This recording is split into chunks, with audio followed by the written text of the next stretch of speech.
Խոսքը վերաբերում է նրան, որ մենք ունենք ուսուցիչների մասնագիտական զարգացման գործընթաց։ Եվ դուք գիտեք, որ ուսուցիչների մասնագիտական զարգացման գործընթացի ժամանակ գնահատվում են ուսուցիչների կարիքները, որպեսզի նրանց համար իրականացվի ճիշտ վերապատրաստում։ Այն պարագայում, երբ որ ուսուցչի մասնագիտական զարգացման կարիքը գնահատվում է իբրև առարկայական գիտելիքի իմացություն, նա համար պարտադիր է դառնում ատեստավորումը թեստավորման եղանակով, ինչպես որ դա իրականացում է կամավոր ատեստավորման պարագայում։ Եվ հետևաբար բոլոր նման ուսուցիչները պետք է թեստավորում անցնեն։ Այդ պարտադիրությունը վերաբերում է նաև մեր բոլոր ուսուցիչներին, որոնք մեկ անգամ գալիս են կամավոր ատեստավորման իրենց նախաձեռնությամբ, հաջողության չեն հասնում։ Դա արդեն իսկ պետության համար ախտորոշում է, որ մեր հարգարժան ուսուցիչների այդ խումբը ունի առարկայական գիտելիքի հետ կապված խնդիրներ, որի շուրջ պետք է աշխատել։ Ինչ է տեղի ունենում։ Երբ որ գնահատվում է այդ կարիքը, պետությունը կազմակերպում է վերապատրաստում, պետության ֆինանսավորմամբ։ Սա աջակցություն է մեր բոլոր ուսուցիչներին, որոնք ունեն խնդիրներ։ Այդ վերապատրաստումը անցնելուց հետո ուսուցիչները պետք է մասնակցեն ատեստավորման, թեստավորման եղանակով, կամավոր ատեստավորման շրջանակում կազմակերպվող։ Եթե նրանք ունենում են անհաջողություն կրկնակի անգամ,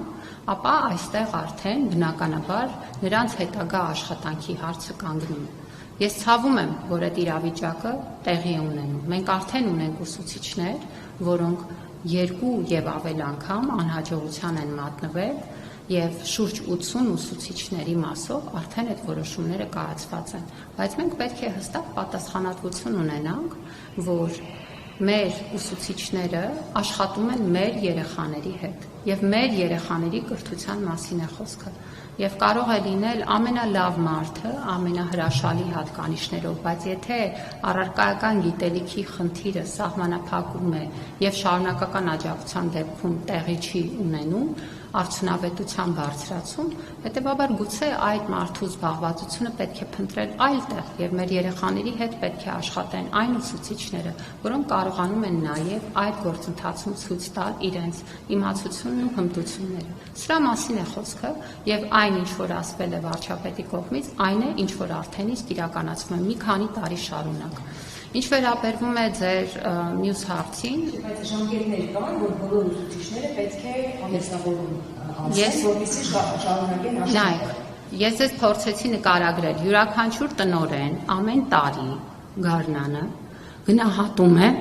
ատեստավորման ենթակա ուսուցիչների մասնագիտական կարիքները։ Յուրաքանչյուր տարի։ Բոլոր այն ուսուցիչները, որոնց համար գնահատվում է առարկայական գիտելիքի իմացության խնդիրը, հենց տվյալ տարում պիտի անցնեն թեստավորման եղանակով ատեստավորում։ Դա, այսինքն այդ գործընթացը հստակ նկարագրված է, ինքը պարբերական է եւ շարունակական է։ Եվ բնականաբար, քանի որ մենք հիմա խոսում ենք ուսուցիչների վարձատրության համակարգի ել ավելի բարձրացման եւ զարգացման մասին, մեր նպատակն է լինելու, եթե այսօր մեր ամեն երրորդ ուսուցիչն է վարձատրության բարձրացման գնացել կամավոր ատեստավորման միջոցով, առաջիկա մի քանի տարում հասնել ամբողջական ծածկույթի։